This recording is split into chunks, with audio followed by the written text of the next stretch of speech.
چې جهاد دام دی چې یو سړی د کور نه وواته د علم د حاصلولو دپاره علم زده کولو دپاره وواته دا عظیم جهاد دی پر فتن دور کې مادي دور کې چې هر طرف ته د پیسو او د دنیا اوازونه دي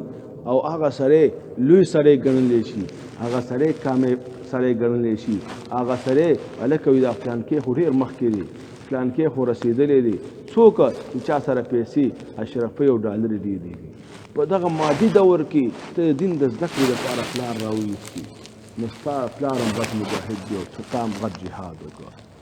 لیکن دې دپاره به پوره کوشش کې چې کله ته ځان ته مجاهد وي کله به یخني راځي کله به ګرمي راځي کله به مدرسې کې روټۍ میلاویږي کله به نه میلاویږي کله به د استاد د وجې ته تکلیف میلاویږي کله د انتظامیې طرف نه به تا تکلیف میلاویږي کله به په خوراک کې څه شی وي او کله به نه وي کله به پکې نه حرم راځي کله به د ګرمۍ په ورځو کې بجلي وغیره نه وي د قشان په یخنۍ کې به نور څه اسباب نه وي دا ټول به ته برداشت کې نو ته به په جهاد فی سبیل الله کې داخل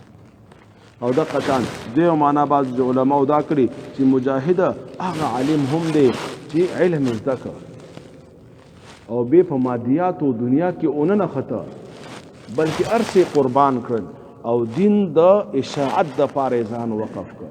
په یو مدرسه او یو جماعت کې کېناسته او خلکو ته دین بیانوي دا هم یو غټ ګران کار دی چې یو سړی خپل اهل پرېږدي خپل کاروبار پرېږدي خپل ملازمت پرېږدي او فقط دین دپاره ځان وقف کړي او د دین بیان کوي د دین نورو ته ښیي نو دا هم یو مجاهده ده او یو لوی جهاد